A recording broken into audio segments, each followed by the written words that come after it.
じゃあ次のページですね。これが先ほどの1つ目で公的な制度を知っておきましょうというところのお話で、例えばこんなものがあるんですよっていうことですね。でこれごめんなさい、具体的な計算はそれぞれの問い合わせ先っていうところに聞いていただくのが一番確実ですね。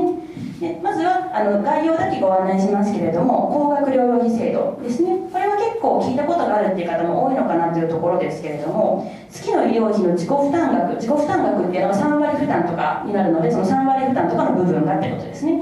それが一定の金額を超えた時に一部の医療費が戻ってくるっていう制度です。なので何か病気になって適切な治療を受けて50万円払いましたっていう時に、じゃあもうそれで一気に家計が苦しくなるのかというと、せっかくこういう制度があるので、ある一定の金額以上は返ってくるんですよ。なのでそこまですごく特殊な治療が必要なものであればともかく、そんなに心配する必要もないって言われるのはこういう制度があるからなんですね。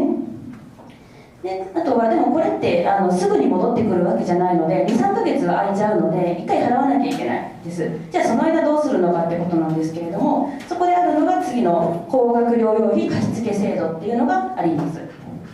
これはその3ヶ月も待ってられないよっていうことだと思うので、そういった場合にその高額療養費の支給見込み額、3ヶ月後にもらえるであろう金額を貸し付けてもらえる、無利子で貸してもらえる制度ですね。こういったものも用意をされています。